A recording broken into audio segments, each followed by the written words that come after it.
G'day there, I'm Richard from the CES Finance team, and this is a quick tips video on understanding depreciation. To understand depreciation, first you need to understand the term fixed assets. So what are they? Well, don't worry, she's pretty straightforward. Fixed assets are items that have been purchased that will last more than 1 year. So things like insurance, rates and wages aren't fixed assets. Fixed assets do include things like machinery, vehicles, buildings, equipment and furniture. Fixed assets provide benefits during each year of their life and will generally be replaced when they're worn out. And that brings us to depreciation. Now don't worry, this is pretty straightforward as well. Depreciation is a decrease in the monetary value of a fixed asset over time due to factors like use, wear and tear, the asset becoming outdated, and age. Now, there are various ways to calculate depreciation. The simplest and most popular way is known as straight line depreciation. The straight line method takes the purchase price and divides it by the expected life of an asset. For example, if a computer costs $2,000 and it's expected to last 5 years, that means you're simply going to divide the original $2,000 cost by 5. In this example, the computer would be depreciated in value by $400 each year until after 5 years, when it will have a book value of 0. This is the method recommended by the Ministry for all asset types apart from library books.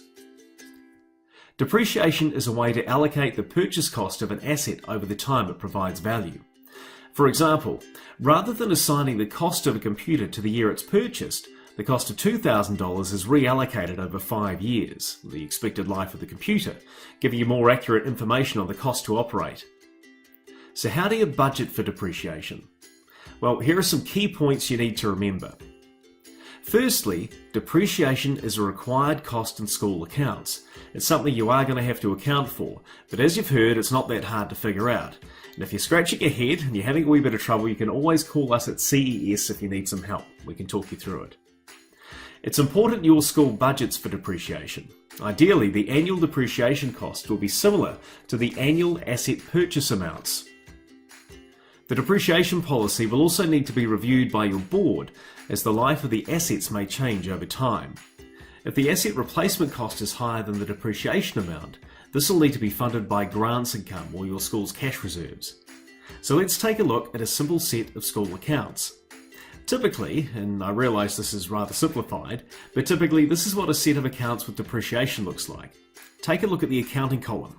You'll see it here in the middle of the screen. Alongside is the same information with a cash impact. You see the cash column here, just over to the right a little bit. Bear in mind that this is provided no new assets have been purchased during the year. In this scenario, if new assets have been purchased during the year, the accounting surplus or deficit wouldn't change, but the cash position would change by the amount of the assets purchased. Leases, including teller leases, are treated differently again. Probably best to get in touch with us to discuss the accounting treatment of any leases. Don't feel you can't pick up the phone or email us. We're very happy to help. So there you have it. I hope that gives you a better understanding of depreciation and how to calculate it for your school. It may seem a little confusing at first, but you'll soon get the hang of it and the process of getting it into your school accounts. If you've got any questions at all or you'd like to know something more, just give us a call or flick us an email. We're all about making your life easier and we would love to help. All of our quick tips videos are available on our website. You can also subscribe to our YouTube channel if you want to get notified as soon as we post any other useful video content. Hope you found that useful and maybe even enjoyable. Thanks for watching. Cheers.